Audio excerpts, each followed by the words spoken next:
Olá, tudo bem? Meu nome é Wellington, eu sou o Head de Internacionalização de Startups da Mango Ventures. A Mango ela trabalha basicamente com desenvolvimento de projetos e modelagem de negócios e internacionalização. Antes de eu vir para cá, eu estava pensando sobre o painel, que é internacionalização, países engajados no intercâmbio de negócios. Eu até fiquei me perguntando, será que em pleno século XXI, onde nós estamos trabalhando com países extremamente conectados, com novas tecnologias como blockchain, inteligência artificial, será que ninguém ainda está engajado? Eu fiquei me perguntando sobre isso. E aí fiquei me questionando. Só que esse tipo de questionamento é uma coisa que talvez eu não conseguiria responder sozinho. Então, dentro desse contexto, é muito importante a presença dos nossos amigos aqui. A Tatiana, do João Paulo, da Luciana e da Andrea. Então, eu gostaria de agradecer a presença de vocês aqui, né? E gostaria que vocês se apresentassem um pouco, falando um pouquinho da operação de vocês e da experiência de vocês com representando os países. Começando, óbvio, pelas mulheres. Tatiana. Oi, boa tarde. Muito prazer. Meu nome é Tatiana Nagamini e eu trabalho no Departamento de Pesquisa e Invest Japão da Jetro. A Jetro é um órgão do governo do Japão. A gente está presente em mais de 50 países para fomentar negócios entre o país e o Japão. E o Invest Japão é o projeto que eu trabalho, apoia empresas com interesse em internacionalização e acesso ao mercado japonês. Bom, boa tarde. Alô? Tá indo. Tá.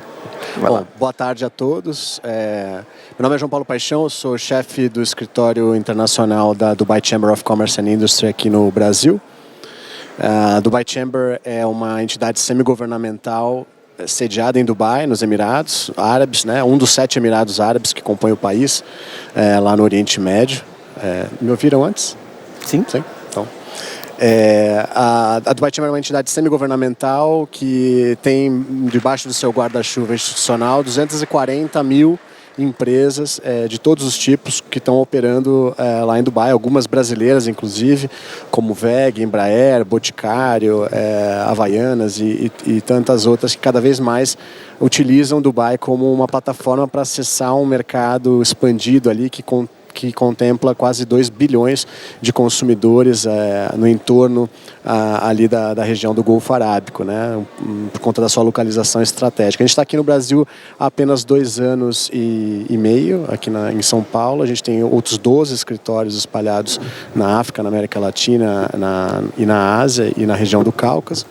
E o nosso papel é basicamente apoiar os nossos associados a fazer negócios com esses mercados estrangeiros, e não só apoiá-los a encontrar bons fornecedores ou clientes ou parceiros, mas encontrar também informações confiáveis a respeito desses mercados. Então, a gente está trabalhando também muito forte no segmento de startups e tecnologia, que a gente vai entrar em detalhes depois na nossa explanação.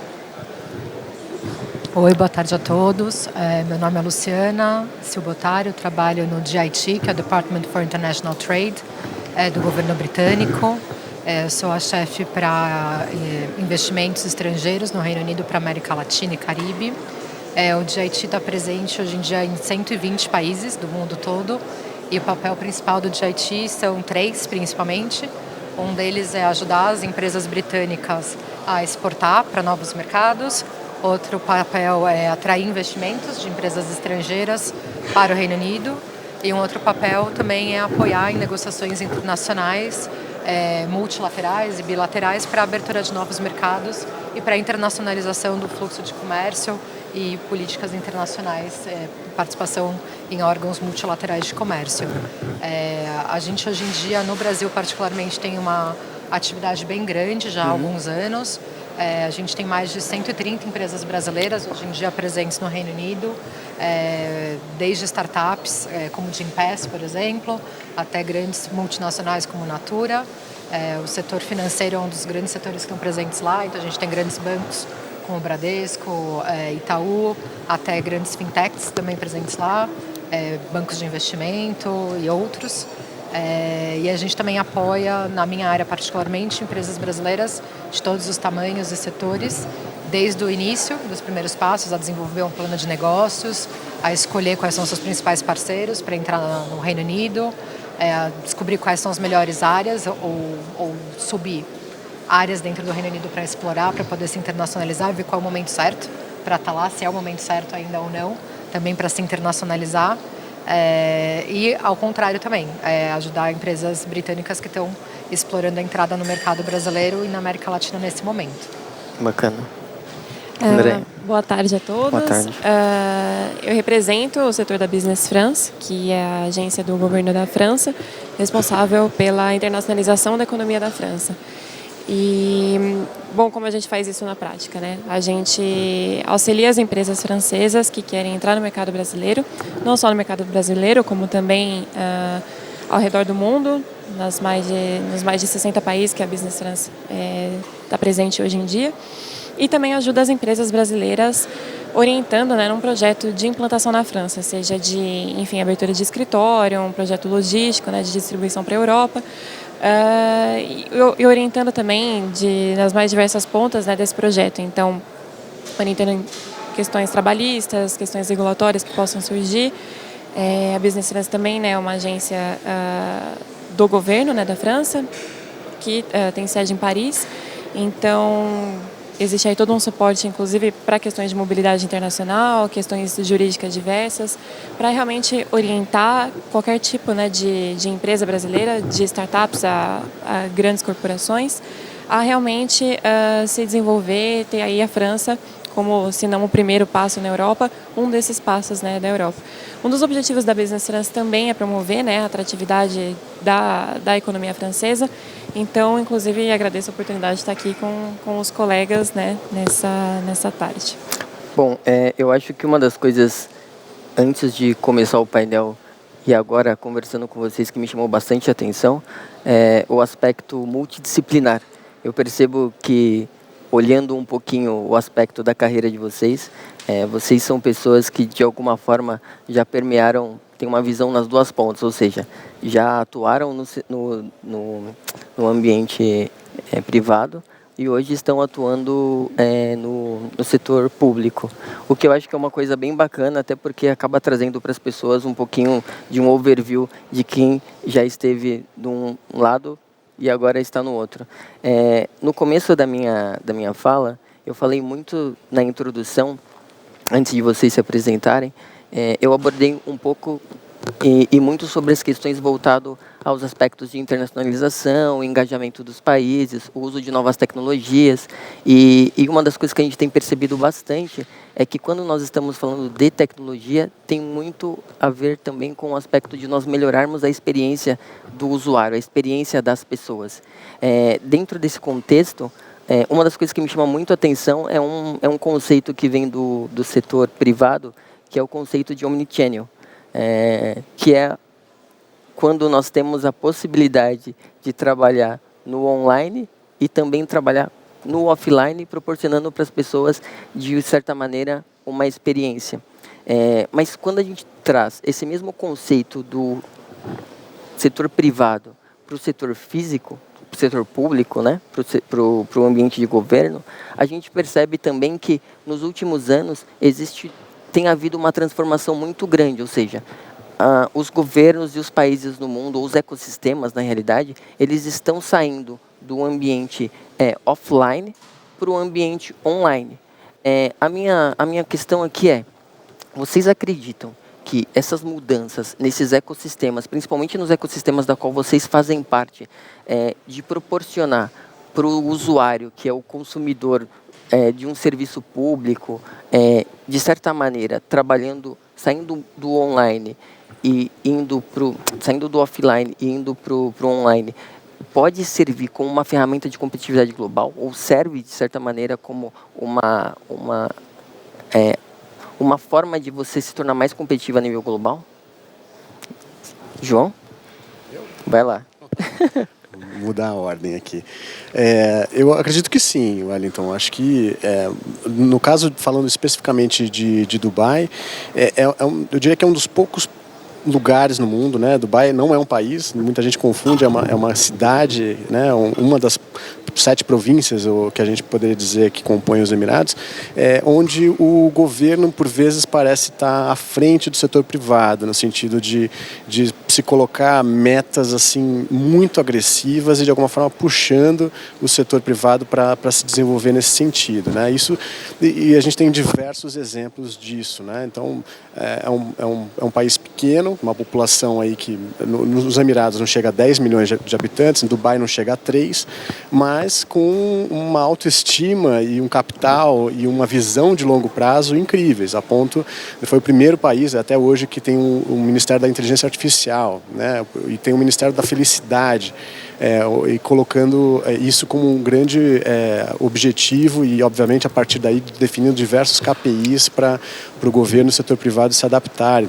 Temos lançado aí no início do ano o Ministério das Possibilidades, ou seja, é um ministério virtual composto que não existe fisicamente, ou seja, você não tem gastos em estrutura, que visa utilizar aí ferramentas de design thinking para pensar fora da caixa, né?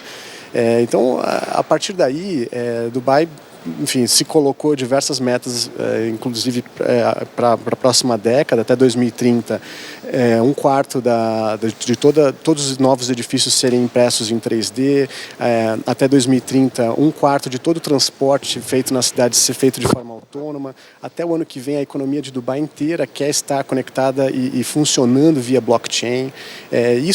Quando o governo coloca essas metas e faz a sua parte, o setor privado, que não é só local, todas as grandes empresas multinacionais da Europa, dos Estados Unidos, da África e Ásia estão presentes lá, tem que se adaptar, né? E aí eu concluiria minha fala falando a respeito do programa Smart Dubai, e convidando todos a conhecer, que é uma estrutura, uma plataforma que tem diversas políticas embaixo disso, que visa que Dubai, na próxima década, se torne o lugar mais feliz da Terra, né?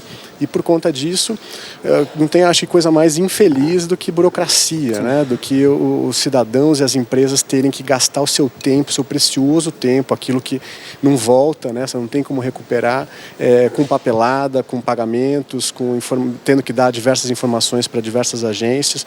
E aí eles lançaram dentro dessa plataforma um aplicativo que, por curiosidade, no mínimo, eu sugeriria a todos que baixassem na Apple ou no Android, chama Dubai Now.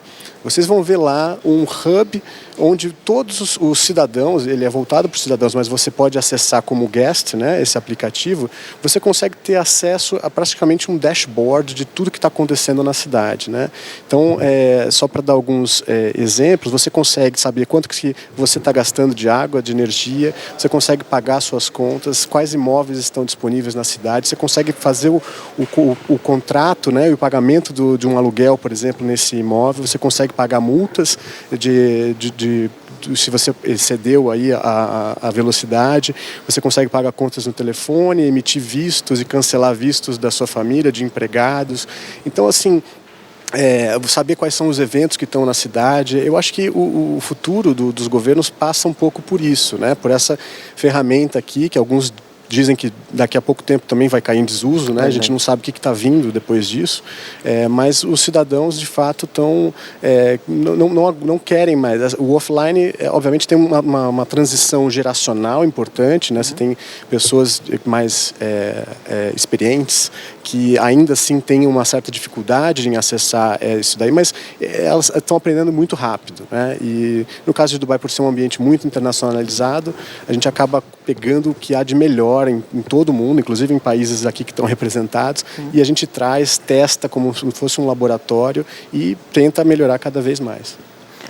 Tatiana, no seu caso e no caso japonês, você também acha que, por exemplo, o uso e essa conversa entre o digital, o online e o offline, ele também pode servir como um fator de competitividade? Ele tem sido um diferencial em termos de uso de plataforma? Então, sem dúvida, olhar a questão da digitalização e da inovação em geral, né? Não são... É como se fosse uma ferramenta que potencializa o que você pode atingir com o seu offline. Citando o exemplo do offline no programa do governo japonês. Por que o governo japonês está incentivando bastante o processo de digitalização? Uma é porque hoje a economia global está mais digital. Então, se você for ver o top do Forbes, das top 20 empresas da lista, a maioria são digitais, né? Facebook, Uber, Airbnb. E quais são as empresas japonesas que estão nessa lista? Não tem, né? E aí, por exemplo, a economia do Japão está sendo fomentada através do comércio exterior com a China. Por quê? O Japão ele é conhecido como uma manufatura de alta qualidade e eles têm acordos comerciais. E tem uma grande demanda por parte da sociedade chinesa de querer consumir produtos de qualidade, que a gente sabe que teve algumas questões, né, envolvendo partes alimentícias e de cosméticos da China, que tem mais credibilidade quando é made in Japan. Aí aproveita tanto essa parte de cross-border na parte de digitalização. Então, a Jetro já apoiou algumas empresas como a JD.com, a VIP Shop, a entrarem no mercado japonês para atender a demanda desse consumidor chinês, que não precisa ir até o Japão para consumir. Então, é bom tanto para o comércio japonês quanto para o consumidor chinês. E, além disso, a digitalização, como o João estava falando, na parte comercial, né, entre Japão e o pessoal do Tratado do Pacífico, que eles queriam fazer a digitalização dos documentos aduaneiros. Isso facilitaria muito, traria mais agilidade para entregas marítimas, aéreas também. E a gente tem que pensar que o Japão é uma população até que grande, né? São 127 milhões de habitantes, e é uma população muito rica. Só que a população do Japão está declinando, eles estão envelhecendo e as mulheres têm menos filhos agora. Então, o Japão, desde agora, já está se preparando. Como que vai ser o nosso futuro sustentável? Como a gente pode continuar dando uma vida digna para os nossos idosos, para os nossos filhos, né? Como que vai ser isso? Então, é muito legal que, além de pensar no digital, o Japão já está pensando na sociedade 5.0. Não é que o Japão já passou o 4.0. O Japão, ele já está pensando, ele chama cada ministério e fala como a gente pode utilizar as soluções do IoT, do e-commerce, para melhorar o que a gente já tem de problemas na parte de saúde, na parte de segurança, na educação também. Então, um dos projetos que o governo tem para fomentar o online, né, a digitalização, é que a partir do ano que vem vai ser compulsório o ensino de programação das crianças, porque isso é uma escassez no mundo inteiro. Não isso a partir de qual idade? Ensino fundamental. Tá bom. As escolas vão ter que se preparar, já estão se preparando, e a partir do ano que vem vai ser obrigatório aprender programação nas escolas. Então, está abrindo portas para empresas que vendem o hardware, que é o offline, que empresas que vão ensinar a educação para essas crianças, que vão dar um apoio para as escolas, para o professor, porque eles também têm que estar preparados para apoiar as crianças, né? E como que a sociedade vai ser pensada daqui para frente. Então, isso é muito legal. Muito bacana. Luciana, eu gostaria de ouvir tanto de você quanto da Andrea um pouquinho também daquilo que vocês acreditam dessa conversa do online com o offline, se isso de fato também tem contribuído e pode contribuir tanto com o intercâmbio de negócios quanto com o fomento da competitividade global. Acho que no caso do Reino Unido, focando um pouco mais de como as empresas brasileiras podem aproveitar essa oportunidade também. Alguns exemplos de como isso mudou um pouco o ecossistema britânico, né?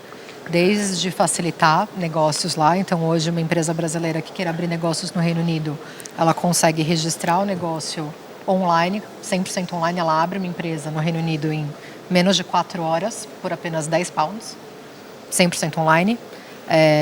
Ela consegue operar a empresa inteira no Reino Unido, até com commercial office, que é virtual, se ela quiser, por menos de R$5.000 no ano. Então, se você quiser ser uma empresa brasileira com uma presença na Europa, né, via UK, você consegue ter um escritório 100% virtual, registrado no Reino Unido, com um custo que às vezes é menor do que um mês de aluguel no Brasil, né, no offline. Além disso, por exemplo, só em termos de R&D, são vários estímulos do governo para as empresas investirem nessa parte, especialmente focado na área de tech e de digital. Então, 12% do GDP é para a área de R&D, especialmente focado em digital. Recentemente foi aberto um instituto chamado Alan Turing, que é focado em data analytics, com mais de 40 milhões de investimento.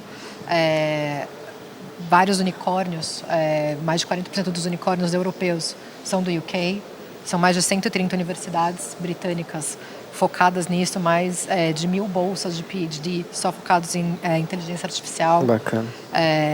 O gov.uk foi uma das primeiras plataformas globais lançadas para unificar todos os serviços governamentais de forma digital. Então, a gente não tem um app ainda, mas todos os serviços para a população você acha dentro do gov.uk.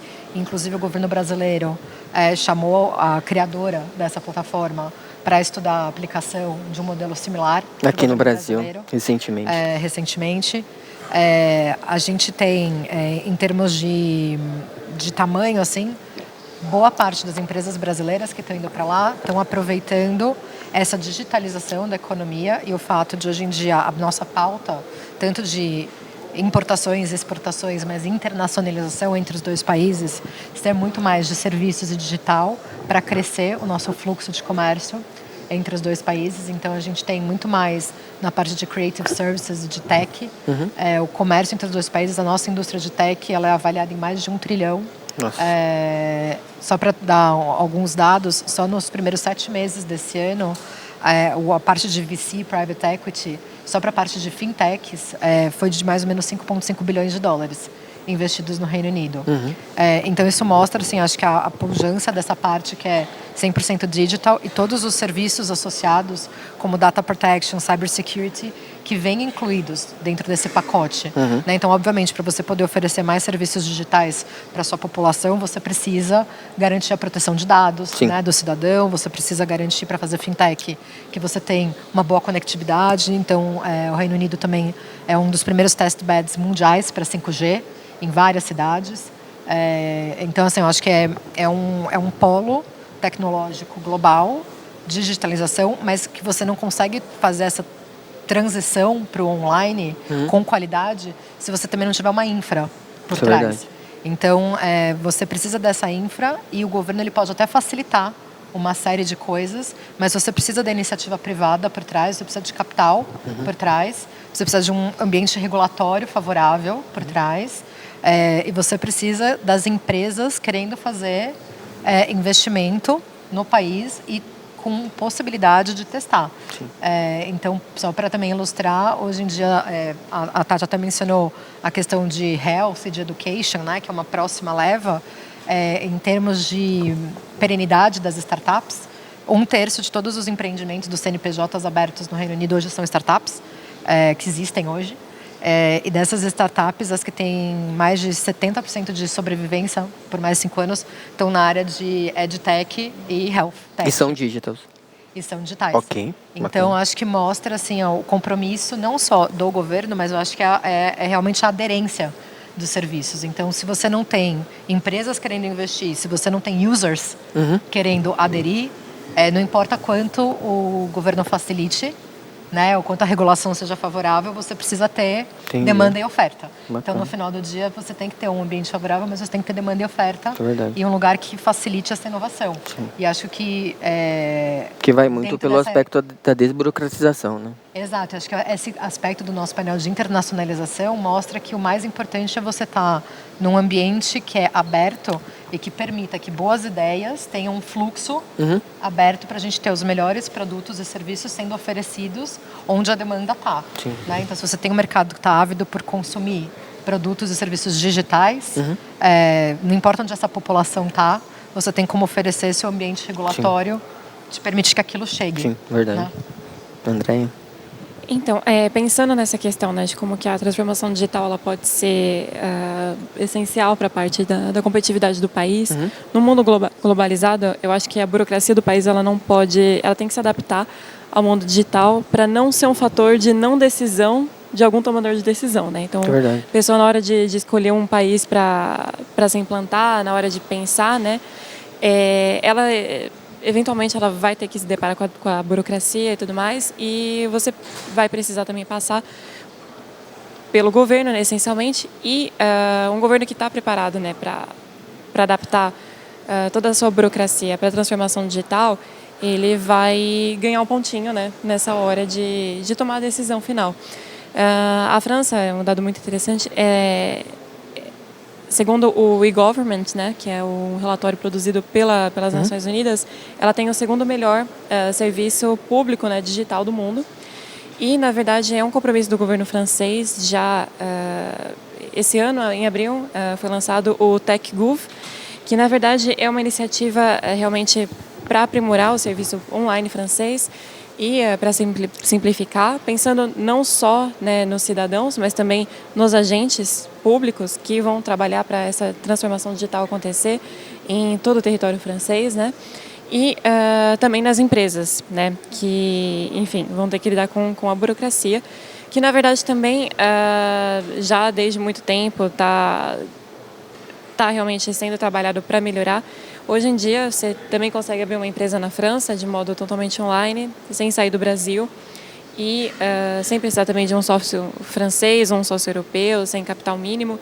E são todas questões que eventualmente passaram por essa questão de transformação digital. Então, realmente, assim, sem dúvidas, a transformação digital dos governos é um fator de competitividade. Não, isso é bacana.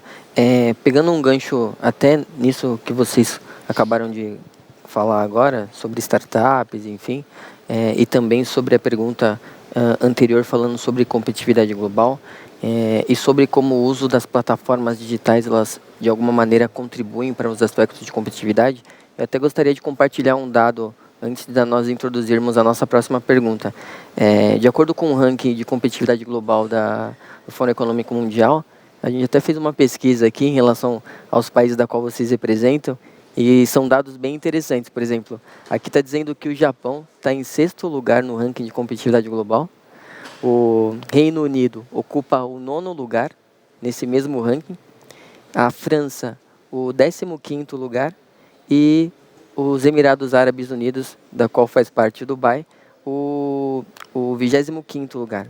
Agora, quando a gente olha para o Brasil, e aí eu sou brasileiro, nós estamos em 71º lugar, ou seja, nós estamos lá embaixo. Só que uma das coisas que a gente observa, principalmente quando a gente está analisando o modelo matemático do ranking de competitividade global, uma das coisas mais importantes tem a ver com os aspectos de internacionalização. Agora, um outro dado importante é que quando nós estamos observando os aspectos de internacionalização, a pauta de exportação também é muito importante nesse processo. Só que assim, quando você olha no mundo, a pauta de exportação no mundo hoje tem mudado de produtos tangíveis para produtos intangíveis.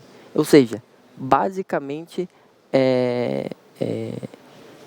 aquilo que a Luciana colocou ali, que 1/3 de tudo aquilo que abre-se de negócios no Reino Unido são feitos por startups. Ou seja, basicamente, quando nós estamos olhando o produto intangível, nós estamos colocando os novos entrantes da economia, que são as startups. Então, dentro desse contexto, uma das coisas que eu gostaria até de perguntar para vocês é que como que vocês, se vocês acreditam que hoje as startups, qual a importância das startups de alguma maneira para o fluxo de comércio global? Se realmente a riqueza dos países a partir de agora e para o futuro, necessariamente elas terão que passar por incentivos aos novos entrantes de cada setor da economia, que são as startups. Vou começar com o João de novo.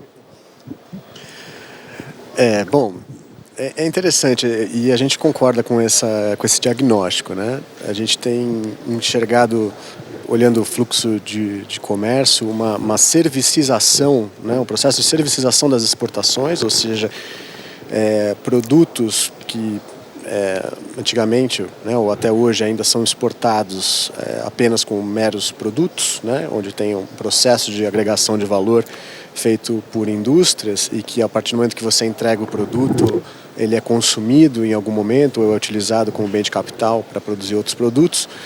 Hoje em dia você enxerga uma tendência de servicização no sentido de que alguns produtos, além deles terem embarcados neles próprios serviços, né, eles algumas vezes já também têm embutido um serviço de pós-venda, né, onde, por exemplo, quando você exporta uma máquina, um motor ou algum tipo de tecnologia, de alguma forma você também está exportando ali um pacote que inclui um serviço de um engenheiro que vai acompanhar um técnico, né? A mesma coisa em relação a placas, chips, circuitos, eletrodos, onde os serviços também são incluídos nesse processo de comércio. Isso aí altera bastante as dinâmicas, as negociações globais, nos fóruns multilaterais ou bilaterais, né? A pauta começa a mudar um pouco da pauta tradicional que a gente está acostumado.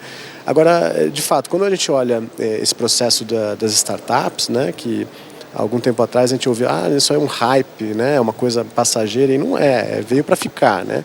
E a gente compara com alguns dados interessantes que olham e descobrem que no mundo inteiro, alguns países mais, outros menos, as micro e pequenas empresas são as grandes responsáveis pelas exportações, né, nesses países. Tem países como a Itália, onde isso é mais evidente, mas em todos os países mais internacionalizados, as micro, pequenas e médias têm um papel muito importante. Aí quando a gente transporta esse debate olhando para as startups, é natural que a gente enxergue que elas vão ter cada vez mais um papel importante, né, no comércio internacional, por conta disso, porque elas já nascem pequenas. A diferença é que as pequenas e médias, você tem pequenas e médias italianas que estão há quase um século exportando e fazendo as mesmas coisas de forma brilhante. Hoje em dia você tem um processo onde as startups, elas são pequenas hoje, daqui a um ano elas têm um valuation de 10 vezes. Mas uma coisa que me chama a atenção assim hoje em dia, para o fluxo global de comércio, hoje em dia, quando você olha a composição do PIB, o que eu gostaria de entender de vocês vocês acreditam que, de fato, vai haver uma mudança nessa curva, ou seja, a contribuição cada vez mais das startups, elas vão ser fundamentais para a riqueza dos países? Essa é a minha dúvida, sabe? Não, sim, concordando com o teu diagnóstico, eu acho que sim, definitivamente. Por conta desse processo onde elas vão ter, obviamente algumas delas vão se tornar grandes empresas da noite para o dia, e também o processo de como é que eu diria, uma quase fagocitose ali das grandes empresas que vão comprando essas pequenas startups, agregando valores, abrindo nichos de mercado onde elas não estavam antes envolvidas, tentando buscar o famoso oceano azul ali onde tem menos competição. Então sim, o grande desafio, Wellington, é que algumas startups, apesar delas, né, sonharem com serem compradas por uma grande multinacional ou atrair um venture capital, algumas delas, principalmente em grandes países que têm um mercado doméstico muito importante, muito grande, não colocam isso no seu DNA desde o início, né? E sem entender que, por exemplo, no caso do Brasil, os venture capitals, né, americanos, europeus, asiáticos, olham por conta de desse diagnóstico que você colocou do Doing Business, ou do World Economic Forum, eles dão um certo desconto ali na hora de fazer o valuation das empresas, porque falam, putz, tem burocracia, talvez essa solução só funcione no Brasil, não está testada em outros mercados. A partir do momento que a startup começa a se internacionalizar, fazendo parcerias, alguma incubação em algum programa em países estrangeiros, ela começa a provar, né, uma fórmula que fala, olha, o meu negócio é possível de ser replicado e escalado e adaptado a outras realidades. A partir daí, ela com certeza tem um incremento no valuation. Então, eu acho que essa é a minha visão. Alguém gostaria de comentar isso? Eu vou complementar. Bacana. Eu concordo assim totalmente com o João.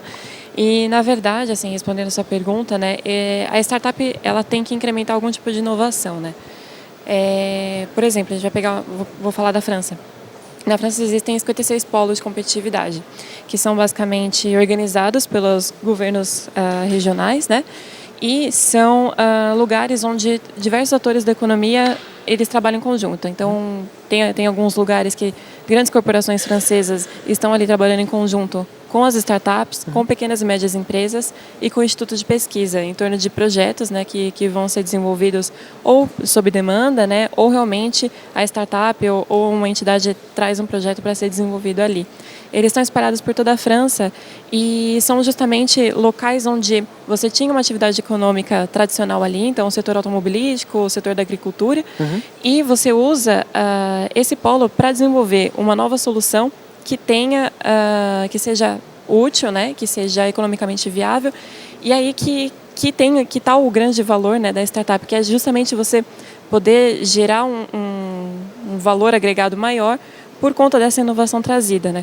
Na França, desde 2014, foram levantados 12 bilhões de euros dentro da bandeira, né, chamada French Tech, que é uma bandeira, né, criada pelo governo francês para justamente divulgar e fomentar esse ecossistema de startups da França, né? A França tem atualmente 10 mil startups, sendo que no começo do ano eram 18 unicórnios.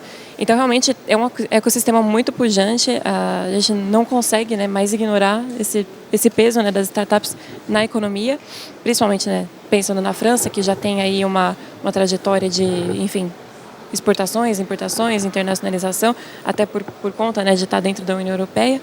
E, enfim, e também, né, todo esse ecossistema de startups pujante da França, puxado tanto pelo pool de talentos, né, que a França tem, ensino superior realmente de qualidade reconhecida, realmente um celeiro de novos talentos, e também por conta dos incentivos fiscais, né, que a França oferece para justamente dar essa segurança, né, na hora do investimento, né, principalmente créditos fiscais.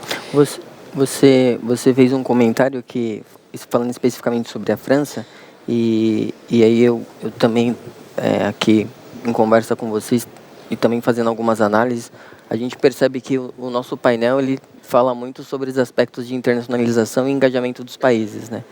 E quando a gente acaba falando dos países, uma das coisas que a gente percebe em termos de palavras são modelos disruptivos de negócio, escalabilidade. O que a gente tem percebido é que quando você observa os países eles nada mais são do que como se fossem grandes corporações. E os países eles também têm que se reinventar de alguma forma. Só que quando a gente transfere para o mundo de startup, a startup ela também brinca com escalabilidade, com modelos disruptivos de negócio, enfim. O que a gente tem percebido é que os países, enquanto grandes corporações, eles são muito engessados. Mas só que a gente tem percebido que países como a França, eles estão trabalhando para poder adotar novas metodologias. Vocês acreditam, por exemplo, que em termos de competitividade global, aí olhando país com país, para que ele seja mais competitivo e ele gere mais valor agregado para suas operações enquanto países, eles necessariamente têm que adotar as metodologias de desenvolvimento ágil, que é aquilo que já acontece com as startups?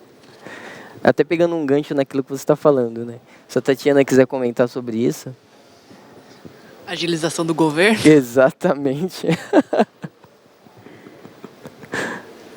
O que você acha sobre isso? Você acha que, de alguma maneira, para os governos serem mais competitivos, eles têm que adotar o mesmo tipo de metodologia que uma startup já tem adotado? Ou seja, trabalhar com desenvolvimento ágil?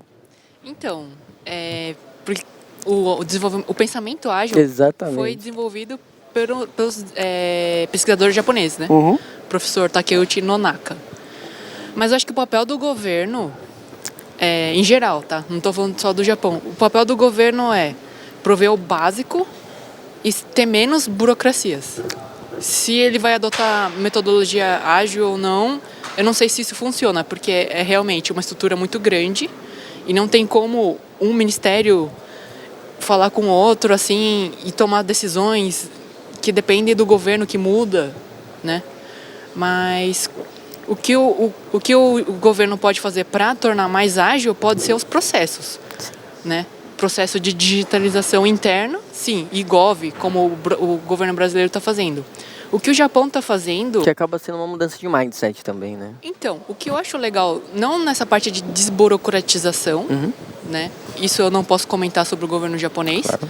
Mas uma coisa que o governo japonês, por exemplo, Kobe, o que a gente está vendo?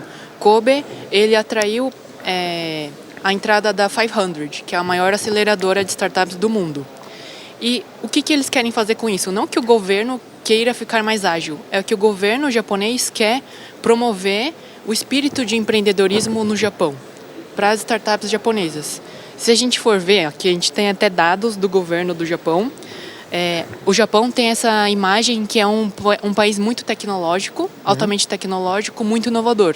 Sim, na inovação tradicional, manufatura, pesquisa científica, conhecimentos muito profundos, sim. Mas nessa parte de cultura digital, o Japão está um pouco atrás, se for comparar com os Estados Unidos, por exemplo. Investimentos de venture capital, 0,0,4% do PIB japonês, enquanto que Israel é quase 0,4% e os Estados Unidos 0,30%. Se a gente for ver o índice de empreendedorismo no Japão, é 4,8%, enquanto que nos Estados Unidos são quase 12%. Nossa. Por quê? Porque o Japão é uma economia rica, é estável, o número de desemprego, o índice, é 2,7%. Né? Por que uma pessoa vai sair do emprego dela, que é estável, para abrir uma nova empresa? Né? Então, pensando no futuro, como a gente pode ser mais, criar mais startups, além de fomentar o número de VCs no Japão, o governo também está querendo promover as startups de dentro, mudando o mindset dos japoneses. Tanto fazendo nascer startups dentro da academia, só que aí é um tipo diferente de startup que tem aqui no Brasil, que é mais digital, né? É uma startup mais para robótica, para pesquisa de DNA, é uma coisa muito tecnológica também. Vocês acham que, de alguma maneira, esse aspecto de desburocratização, de alguma maneira, ele pode ser o grande oceano azul das relações internacionais dos negócios? Mas isso está acontecendo. Por exemplo, quando a 500 entrou no Japão, em Kobe, né? Uma das coisas que eles fazem é processo de aceleração do governo. Bacana. Então, eles fazem uma lista, o governo de Kobe, né? É um exemplo aberto. Eles entram em contato com cada secretaria e falam: Secretaria de Educação, qual que é o seu maior problema hoje? Meu maior problema é tal. Então, eles entram em contato com a 500 e falam: por favor, vocês podem ajudar a arranjar alguma solução para o problema junto com startups? Né? E aí não só abrem para as startups japonesas, mas para startups estrangeiras que estão no Japão também ou que querem entrar. E aí eles falaram que o próprio governo, a prefeitura de Kobe utilizou para essa parte de recepção. Então, como eu tinha te falado, que está diminuindo a população japonesa, então até o número de funcionários, né, para ficar na recepção, não tinha.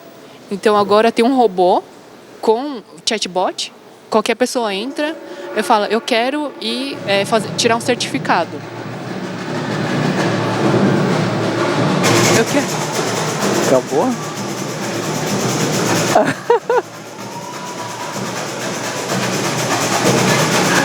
Acho que acabou.